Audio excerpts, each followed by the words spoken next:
What happens when a group of lifelong besties trades middle school crushes for midlife hot flashes? You get a lot of laughs, a little bit of venting, and a whole lot of heart. We've survived cross-country moves, career shifts, and changing jean sizes together. Now we're tackling the invisible years, from the frustration of medical mysteries to the joy of deep-rooted sisterhood. We're here to brainstorm, de-stress, and remind you that you aren't going through this alone. Because at the end of the day, we're more than just a support group. We are friends, period.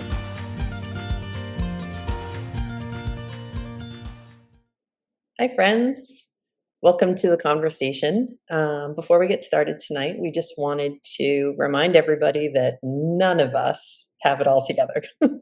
We are a mess when it comes to it. That's why we come to these conversations, to talk about the things that we've tried, things that have worked, things that haven't worked. And we just want to remind everybody that you should always check in with your own medical professionals before trying anything new. I'm sure some of us are going to talk about that tonight. And we are here to listen and we're here to talk. And we just want to welcome you to the conversation. So with that, I will start the introductions. And to give everybody a cue on screen, we're going to go the opposite direction that we normally do. So I will actually introduce myself as Lisa, and then I'm going to move it over to Colleen. Oh, hi, I'm Colleen. Hi, I'm Erin. I'm Megan. And I'm Tara. We're going to recap a little bit from last week. We had discussed doing something for ourselves, maybe finding a little bit of peace, possibly also working in a little bit of boundary setting. So I'm not sure. I know for me, I'm going to start real quick and say that I set a very vague boundary in my own brain that I'm returning to school this week. And I could have and probably should have gone into my classroom by now. And I haven't gone. And I'm not going. I'm not going until the day that they start paying me. So there you go. Good job. Welcome to my new boundary. I'm not starting until Wednesday. So how many of the other professionals in your building do you think are handling it that way versus the other? Would you have been the majority going in, or are you the majority not going in until you're being paid? Which I think is a very valid stance, by the way. I would say, being that it's only my second year in the building, I'm probably the only one that hasn't shown up yet. Oh, okay. That's my guess. I know that new staff started today. So I don't know. I was texting with a couple friends and they were like, "Oh, I'm in my classroom. I'll get back to you later." And I was like, I'm not. I'll be Lisa, there. do you find that a lot of veteran teachers are just beyond burnt out? Like, I'm sure, there's like the normal amount of burnout that teachers have every year, but I keep seeing things online where teachers are just, so far beyond that and considering early retirement and just, some are like, I walked out of my class, I just can't anymore. The kids are disrespectful. And like, are you seeing that with your colleagues or in the industry? A little. I would say I see more of it on social media, which I'm also not too sure how accurate that is. But within my own close friends that I've worked with and or that I have just met in this past year, I think that we're at a new school. We're at a new school that is trying things differently. And I think that that's helping teachers as well. And that's why I feel comfortable saying I'm not going back until the day that I have to report, because I know last year I started a little earlier, but there was very often moments of, okay, we're actually done for the day. I know it's only X time and you're supposed to be here until this time, but if you don't have something to do in your classroom, you are welcome to do the rest of your responsibilities at home. So that was a nice change in perspective, that kind of respect of your professionalism. So I feel like I've entered a really good stage with the school that I chose. There's still a whole lot that just teaching is not what it used to be. So I understand. I saw a video the other day of somebody saying, like, someone complaining like, you should get a full-time job. You only work, this many days. You don't have a full-time job. And I'm like, if you did what I did just from the moment the children arrived until they left, like, it's like 4 jobs in one. And I can't find a second job that works around those hours. So it's just a misconception. And why should you have to? Right. Exactly. Right. So I think that I there's know good changes last happening, week we but were I'm not. Yeah. last week we were talking, and I was saying that in a previous job, I had gotten in the habit of working on weekends to make my Mondays easier, and then you're just chasing your tail. Is that like what this is? Like, you can go in early to set up your room because then your first day is smoother, but like the school starts paying you on a certain date because their expectation is you're coming in. So yeah, you shouldn't beat yourself up for being like, I've been doing this for a really long time. I know what I'm doing. It's not like last year was your first year at that school. So sure, maybe you were a little nervous. This year you're like, no, I know how it works. I got the privilege of having someone send me a message and say, like, you're going to be in the same classroom. So like my brain's been going in a bunch of different directions. Like, how am I going to set up the desks this time? How many kids are going to be in the classroom? I don't know. So like I've done some preparation, but just in the comfort of my own home. And I think COVID taught me a lot about setting those boundaries.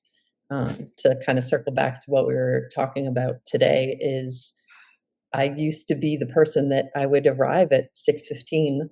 School didn't start till 8. And then I was, working on weekends and working at night and during my lunch break, with that same idea of like, if I get it done now, tomorrow will be better. But there's always something new to do. There's always a new crisis. There's always a student coming in that needs something else. So it's just a little bit of, I have to set those boundaries, and I'm proud that I have. And I feel like I've become an example for some younger teachers to say, like, it's okay to leave your computer behind. Like, you don't have to take it home. We joke in the school that our grading often goes on a field trip. It goes on a field trip to my house and then just comes back ungraded the next day. But I think you hit on a big thing that I think technology has made us lose sight of those boundaries so much that we can take work home with us. We can take work on vacation with us. Work's available on our phone, work's available on our laptop, work's available everywhere. And I think that's part of what's making everybody insane is you can't just walk out the door and be, compartmentalize that part of my life is done for today. I'm going to move on to the next part of my life. I mean, think about when our parents were working, they would leave the office, they would come home, and unless there was an emergency, they didn't do anything related to their office until the next day at 8 or 9 o'clock when they walked in and started fielding messages. So I think technology has totally clouded that for all of us. But what I hear you saying is you're starting to protect your time, and in reality, it's protecting probably your sanity because we all need downtime. Absolutely. We all need to shut it off. Why should you? I mean, an executive who took 2 weeks of vacation off isn't going to go in 2 days before their return to prep for their return. They're going to deal with it when they get back to the office. So why should your role be any different? It doesn't make sense. Yeah. Exactly. Tara, do you work exclusively at home? I think she's muted. No, she's saying no. I think she's actually still working. I used to work at home exclusively. But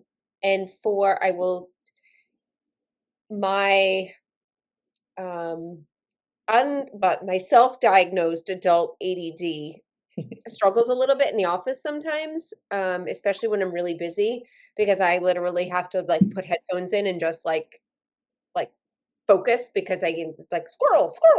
Next thing I know, 3 hours has passed and I'm like, I didn't do anything that I needed to do. So now that I have a little bit of a hybrid schedule, I'm home on Wednesdays and I'm in the office the other days. I find myself so productive on Wednesdays because I have no interruptions. So that's the day, like I'll snooze a ton of emails and Slacks and all that kind of stuff for Wednesdays when I know I'll have the mental capacity to catch up on things because I won't have the social aspect at all of work. That can sometimes do you find that very easily. At the end of the day, do you find it hard to switch off? Like if you walk by and you see your desk, like are you able to just mentally say, nope, it's not my work hours. I'm not thinking about that. No, I bring my computer home every night. And probably at least 3 nights a week I'm back on, Yeah. checking something or doing something. And once I get on, then it's hard to get off. Yes. But if I don't open it at all, then it just kind of like Lisa's point, like there's days that it makes field trip back and forth and back and forth, Yep. along with a bunch of Yeah. other things that never gets opened. But I when I was just home all wonder- the time, yes, 100%, I would just sit until, because I'm the type of person that would sit until the work was done. Yeah. So if I That's what didn't I was have wondering. something else pulling me away, like the kids needed to go somewhere or someone needed something, or, I'd be like, oh, everyone can fend for themselves for dinner tonight. I'm going to get all this stuff done. Hmm. Yeah, see, I think we're burning ourselves out but I'm not it's not to any fault of our own. I think that's what the cultural shift has made us expect of ourselves, and it's what our employers, those of us who have employers, have come to expect of us. And it's just tough. I think that's too much. I mean, like today, I work for myself. I'm lucky I work for myself. Doesn't always mean that boundaries are easy, but today I said to myself, it was kind of my only day off in a very long time.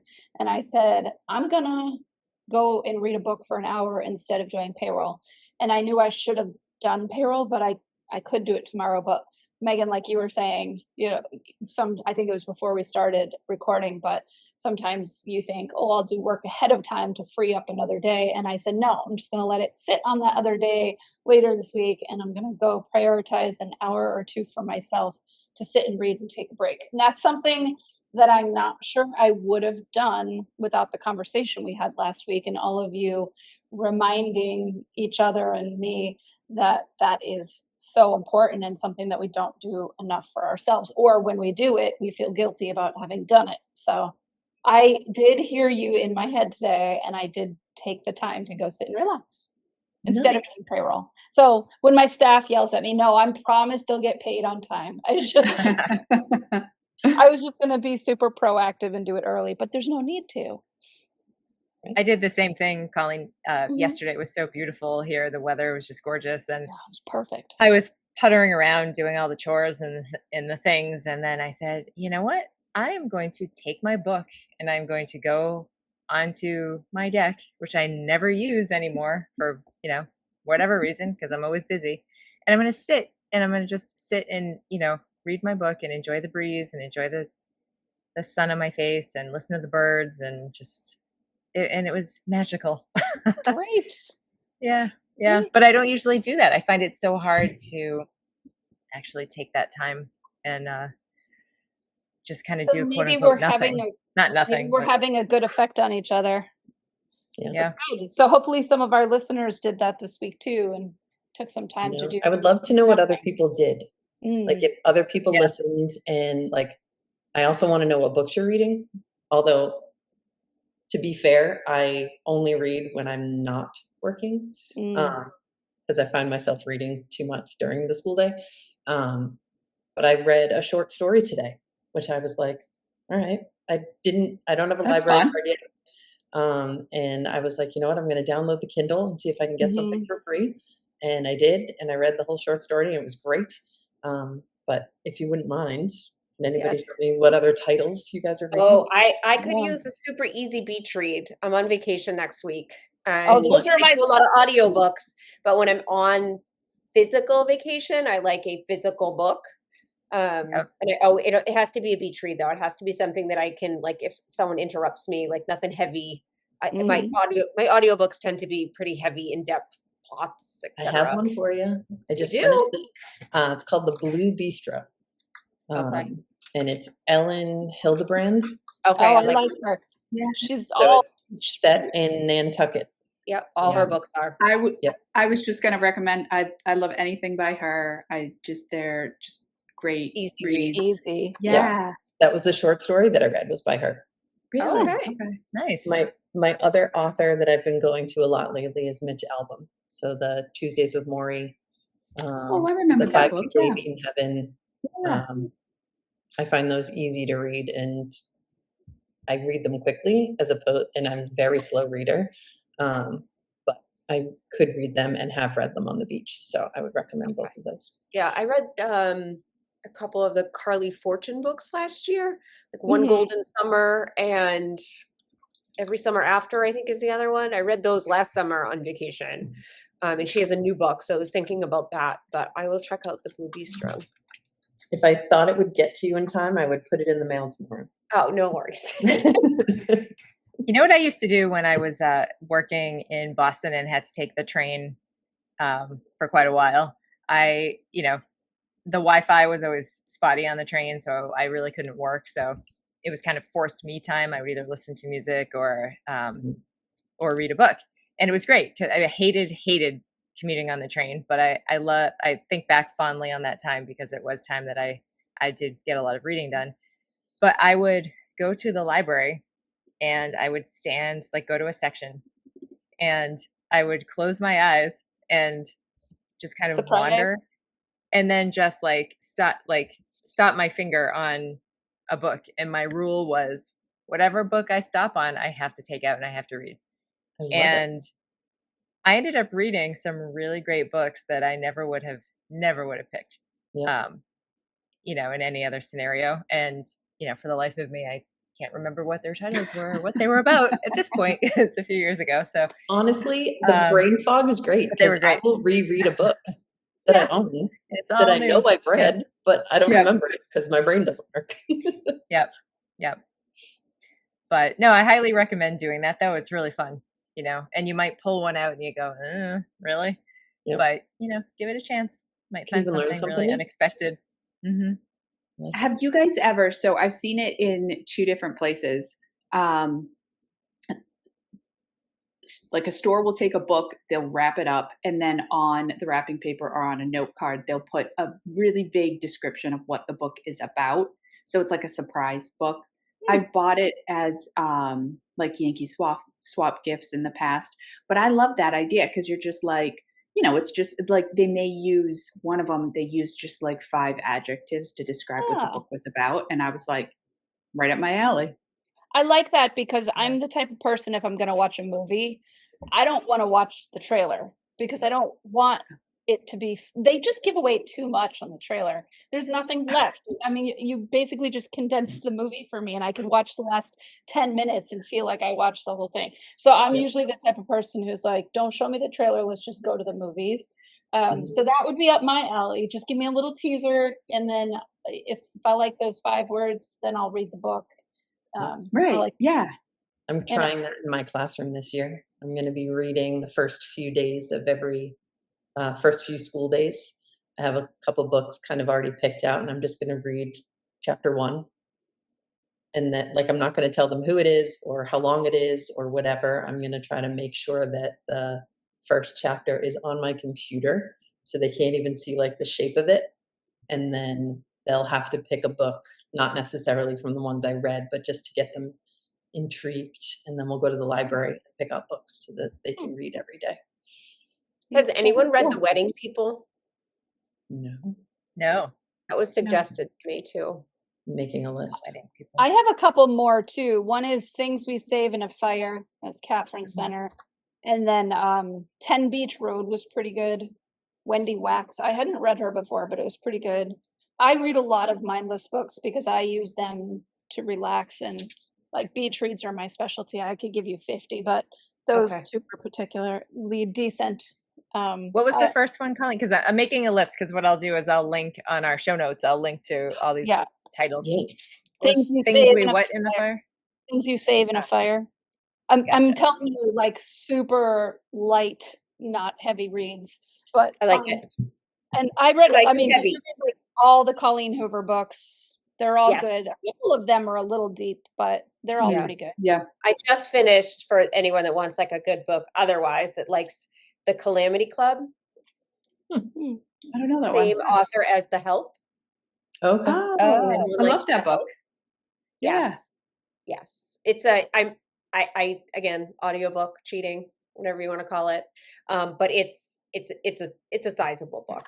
I saw a woman with it on the cruise and I was like, whoa, I never really know how long the books are, but it was really good. I think I liked it more than The Help. And Tara, knowing your book wow. preferences, Okay. have you read The Things We Cannot Say? Because that's Yes. been on my list for a while. I use Libby read them on the Kindle, and I've been Yep. waiting forever, and I haven't been able to get that one yet. Is it worth it? Yep. Okay. Yes. That Yep. one and The Winemaker's Wife, I'm waiting for too. Yep. That one's really good too. Okay. I'm going to be going into the whole audiobook thing, I think, because my commute is going to be a little bit longer having moved. Oh, with the new place. Yeah. I look forward to my drive time. Yeah. People Get out of so- work, and that's my decompressed time. That's my Yeah. time. Yep. So if I do have to open the computer again at home, my drive home is just, I'm not thinking about work. I'm not thinking about the minute I get in the car, there's an audiobook. My brain goes somewhere else. Yep.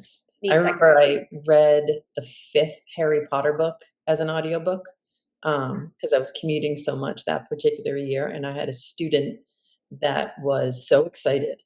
And spoiler alert for anybody that hasn't read Harry Potter, but in every book somebody dies. And I knew that already by book 5, and this student every day was like, "Did you figure it out? Do Oh, you know? gosh. Do you know?" Oh God. And literally the day that I would have found out, he told me. And I'm like, Oh, so I like kind of protect what I'm reading from my students just for that reason. Yes, it I- has to be your secret. I've been reading Becoming, Michelle Obama's autobiography. Oh, I read It's that. so That's good. so inspiring. Yeah, I Loved know it's it. been out for forever, and I Yep. wanted to read it. My sister was like, "I'm going to donate some books. Are you interested?" I was like, "Yep, I'll take It them." was awesome. And again, the audiobook's Yeah. awesome because she narrated it. Oh, But that's that's one of cool. my favorite. I do a lot of autobiographies too. Yeah, The Matthew McConaughey one fascinating. is probably one of my favorite ever, but you have to listen to it. I've That's read a it, and must I because probably will he listen. narrates it. So it's just his humor comes through. Yep, The Viola Davis one is pretty good too. I love her. Like Do you that. find if the narrator is, if it's not an autobiography, so it's not the actor or whoever who's reading it, do you find that if the voice is not good, then you can't get through the book? Or are you able Correct. to? There's been plenty of audiobooks that I immediately like. I know that there are certain narrators that I don't like. Yep. And so I won't get the audiobook because I like part of it's the performance. That's the audio. Yeah. Yeah. I just finished Christina Applegate's too. So we're revisiting. This turned into a mini book club, which was fun. I But we know. talked about reading as a source of relaxation a number of episodes back. So it's funny that we circled back to that kind of naturally, which was fun. And then we also talked about circling back to some of the products that we've decided to try or discontinue and we could also bring up anything new that's come up that somebody's still thinking about trying, because I think those product ideas, unfortunately, not that we're all super shallow, but we all want to feel better, look better, live better. So that might be a fun topic to revisit too. So does anybody have any updates on, Lisa, I think you said a fan listener, whatever we're calling our friends out there in listener land, messaged through our socials this week and talked about one of the products that we've talked about routinely, I think. Yeah, so it was not through our socials, but still through social media. I saw a friend of mine post a question asking about magnesium. Oh, And I know right. we had talked about it. So I looked, and it was just a really simple question. It says, anyone using magnesium complex for insomnia and relaxation? If so, what brand do you recommend? And there are 30 responses. And Yeah. I thought, that's exactly what we need. We need Yeah. to kind of bring that community to us. So something I tried today was reaching out to that friend and being like, hey, have you been listening? No pressure, just curious if you have. And she said she's listened to like the clips on social media as opposed to the actual podcast. So I welcomed her to listen, and I told her how to access the podcast. Her name's Sherry, by the way. Shout out to Sherry. Hi, And she said she would love to kind of submit ideas for what we could talk about in the future. So a little bit of what we were just doing is part of what she had sent in. But which I saw a few different responses regarding the magnesium. Mm. And I know for me, I have not gone back to it because of the nightmares. And then Well- I did start an estrogen patch. Mhm. So I'm kind of keeping a journal of how that's going until I meet with a HRT specialist. But I know some of you have had good luck with that. And I know other people have responded to our questions and said like, oh yeah, insomnia is the worst or brain fog's the worst. So Can I ask though? I've Yeah. not heard. So she said magnesium complex. Yeah. What is the complex? Because I've not heard that. Yeah. I've always heard magnesium glycinate, which I know we've talked. I know we've talked about Or this. Yeah. citrate, yeah. Yeah, so the but- complex is the 3 different forms of magnesium all in one. I don't know what the ratios are. I think every brand is a little bit different. So you Mhm. have to know the brand to know the ratio. Yeah. And I've always just steered away from doing combined products like that because I Mhm. want to know how it impacts me. So like if I had nightmares, now I don't know which one it is, but I'm Right. sure there are benefits to it. But I've always stuck with so far I've stuck with magnesium glycinate, Right. which is the one that is not supposed to have the GI impact. Exactly. I did a complex for a number of years. And then an acupuncturist told me, like, I don't think you really need that. I think I would just stick to the one. So I can honestly say I don't know that I noticed a huge difference one way or the other. I do notice when I don't take it altogether, but I didn't notice a huge difference between the complex and the glycinate. Okay. Are we Yeah. all taking some form of magnesium? Yeah, I think so. Yeah. Okay. And I noticed it. There was one night last week that I forgot to take it for whatever reason, and I did not sleep well. And I Yeah. woke up in the morning and I'm like, what the heck was that? And I'm like, oh shoot, I forgot to take it. It was that apparent to me that I missed taking it. But That's I think one of those. the type of the magnesium is the important part to know which kind you're taking and if that works for you. But I don't know if the brand itself is all that important. It just has to be a trusted supplier. I tend to go with something that's made in America. I don't know why. None of these things, and it irks me, but none of these things are controlled, so they're not necessarily independently lab tested. The FDA doesn't. I have no idea why. With the amount of money that's being thrown at supplements, it seems like it should be regulated, but it's not. So you're just kind of trying it and seeing if it works. But I think for magnesium specifically, it's the type that you're taking more than the brand name. But Yeah. Once has again, anybody else so confusing. tried anything else from earlier discussions or decided to give something up? I did start. So this kind of, I wasn't necessarily looking for an LED red light therapy mask, but I had the opportunity to purchase one at a very, very affordable cost. And so I've been using that. I mean, it came with some serums that are supposed to help complement, the reduction or of fine lines and supposedly healthier looking skin. So we'll see. It's only been maybe like 2 weeks, and you just use it 3 times a week, 3 minutes each time. That was what was recommended. So I don't know. Oh, we'll see. We'll see what happens. Fine.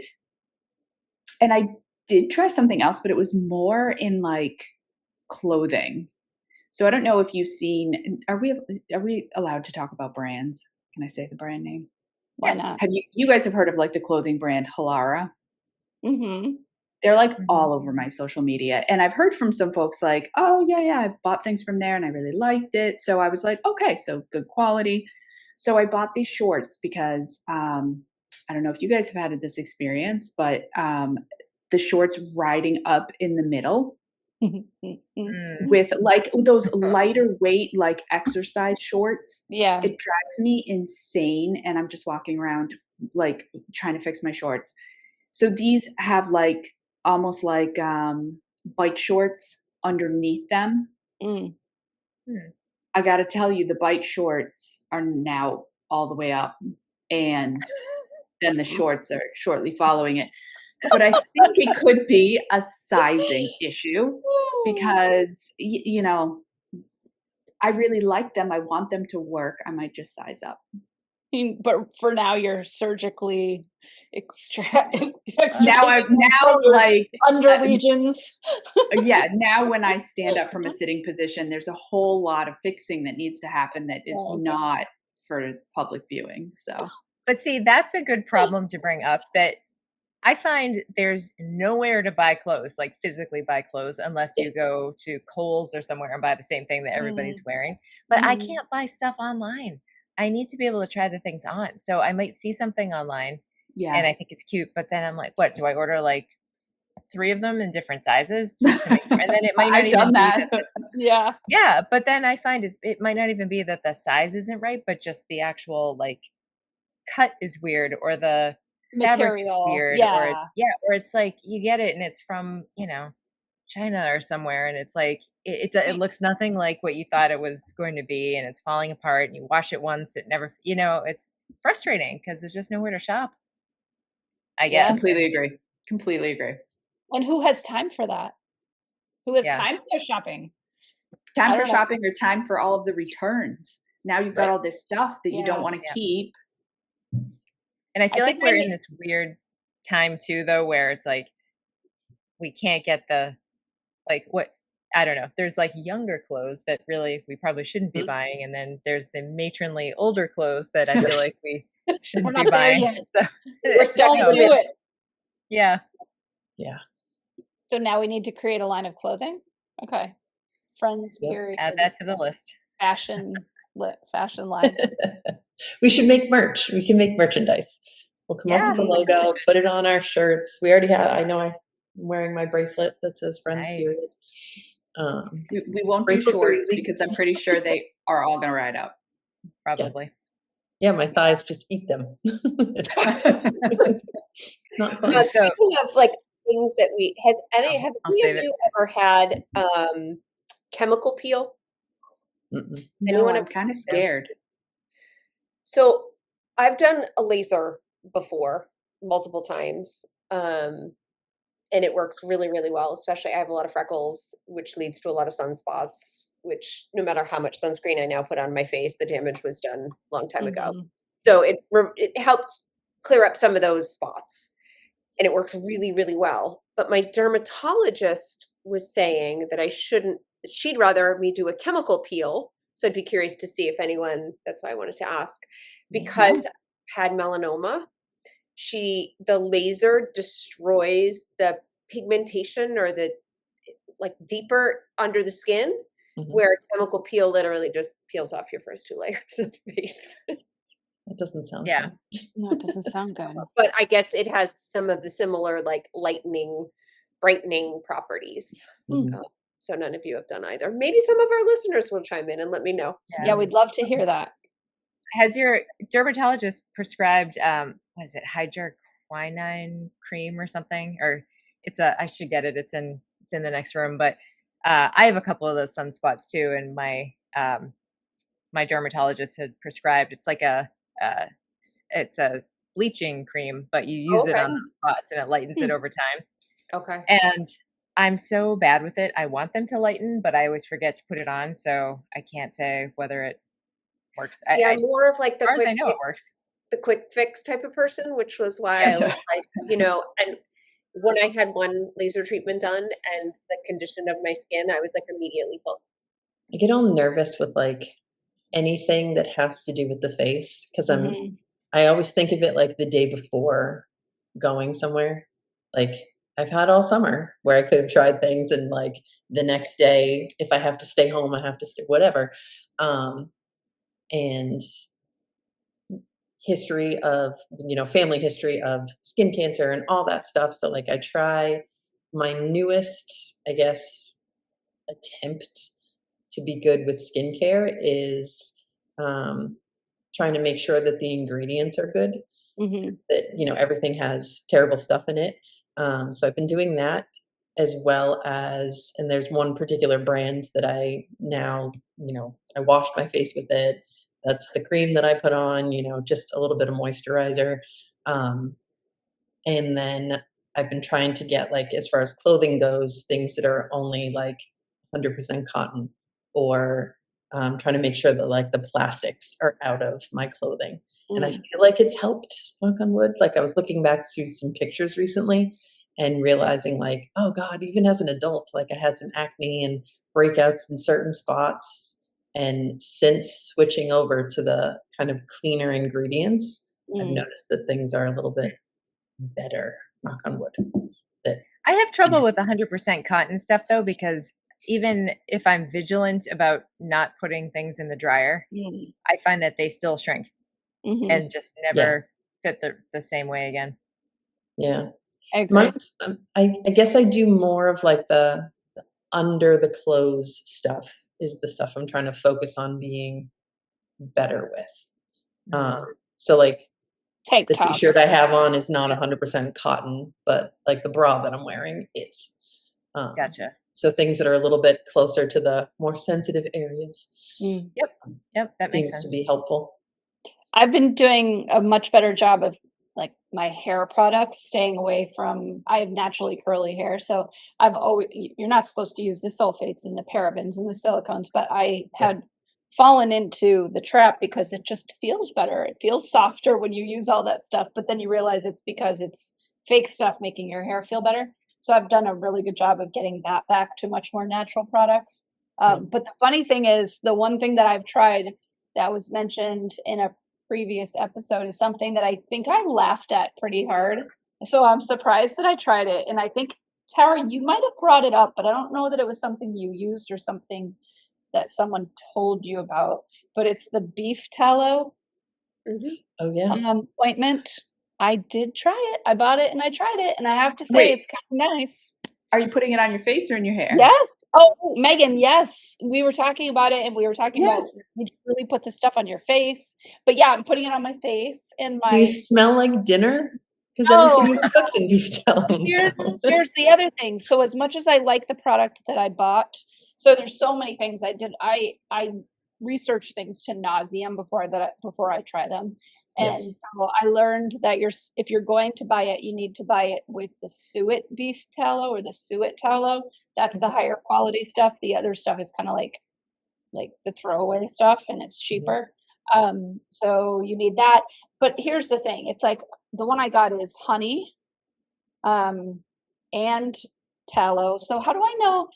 I mean, you could go to a farmer's market and buy a honey cream for your hands or whatever. How do I know how much is how much? Like, did they put a drop of tallow in and I'm putting mostly a honey serum on my face? I don't know what I'm putting on my face. I'll tell you. So again, you're just throwing money out there and trying it. But I have to tell you, it feels nice. It feels really hydrating. And I'll put it on at night on a clean face. And then in the morning, my face still feels hydrated. And my hope was like on the loose under chin skin, that would maybe like help with hydration and help it look a little better. So I'm only a weekend, but so far so good. And I'm still using that glycerin stuff that we talked about. I love that for. Yeah, I add it tried to that my too. body cream. I just think it feels nice and it makes the lotions feel like it lasts longer. Maybe I don't know. What does everybody think? What I was showing before, quickly, I previewed it. So this is a retinol body lotion that I laughed because I realized, and I saw it reviewed somewhere, and it got very good reviews. So, it's made in the USA. It's retinol, argan oil, and caffeine, and it's anti-aging, firm and brighten. But I laughed because it's the company is Rosen Apothecary. I don't know, for anyone who's watched Schitt's Creek. I was like, okay, I get it. But I don't know. I can't tell. I mean, it makes my skin feel good, but it's supposed to eliminate the crepiness and that sort of thing. And I haven't noticed a ton of that yet. But my question is, how long have you been using it? 3 weeks maybe. Okay, because I've been really curious about that. I've really wanted to, like, I've been doing some research, and I'm just not ready to add it to my cart yet. But well, my questions is lotion or oil better? Because now I'm reading that oil is better for quote unquote mature skin because it's able to absorb into deeper layers. So now I'm wondering if I should have bought a retinol oil instead of a cream. And then what is the difference, retinol with an O and retinol with an A? Like what are we supposed to be using? I didn't know there was a difference. I didn't either. I didn't know there were two spellings.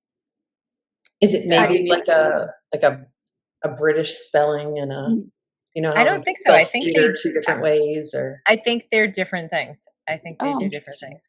We're all talking about how we feel based on the things that we've chosen. Like, not one of us has said like, oh, my watch told me that I slept well, or, you know, this data tracker told me that this worked.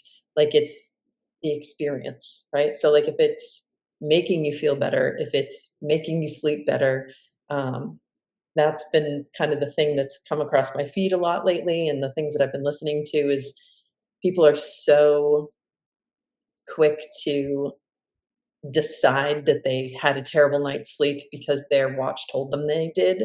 And not one of us did that. Like, everything that we've just shared has been about our own experience, which is kind of how we started the conversation. But I love that I can come to you guys and ask you, how do you feel? You're all taking magnesium, and so far I'm the only one that it doesn't work for, but there's one in every group, Lisa.